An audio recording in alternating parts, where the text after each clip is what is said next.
Container lorry ಮತ್ತು scooter ನಡುವೆ ಸಂಭವಿಸಿದ ಭೀಕರ ಅಪಘಾತದಲ್ಲಿ ಸ್ಕೂಟರ್ ಸವಾರರೊಬ್ಬರು ಸ್ಥಳದಲ್ಲೇ ಮೃತಪಟ್ಟ ಘಟನೆ ರಾಷ್ಟ್ರೀಯ ಹೆದ್ದಾರಿ 66ರ ಮಂಗಳೂರು-ಉಡುಪಿ ರಸ್ತೆಯ ಕೂಳೂರು ಪ್ರದೇಶದಲ್ಲಿ ನಡೆದಿದೆ. ಮೃತರನ್ನ ಸದಾನಂದ ಶೆಟ್ಟಿಗಾರ್ ಎಂದು ಗುರುತಿಸಲಾಗಿದೆ. ಇವರು ಸ್ಕೂಟರ್ನಲ್ಲಿ ಕೊಟ್ಟಾರ ಕಡೆಯಿಂದ ಉಡುಪಿ ಕಡೆಗೆ ತೆರಳುತ್ತಾ ಇದ್ದಾಗ ಕಂಟೈನರ್ ಲಾರಿಯ ಚಾಲಕ ಮೊಹಮ್ಮದ್ ಅಜರುದ್ದೀನ್ ಅವರು ವಾಹನ ಚಲಾಯಿಸಿದ ಪರಿಣಾಮ ಸ್ಕೂಟರ್ಗೆ ಡಿಕ್ಕಿ ಹೊಡೆದಿದ್ದಾರೆ ಎನ್ನಲಾಗಿದೆ.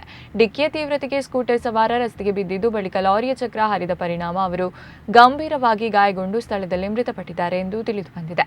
ಘಟನೆಯ ಮಾಹಿತಿ ತಿಳಿದ ಕೂಡಲೇ ಪೊಲೀಸರು ಸ್ಥಳಕ್ಕೆ ಭೇಟಿ ನೀಡಿ ಪರಿಶೀಲನೆ ನಡೆಸಿದ್ದು, ಮೃತದೇಹವನ್ನು ಮರಣೋತ್ತರ ಪರೀಕ್ಷೆಗೆ ರವಾನಿಸಿದ್ದಾರೆ.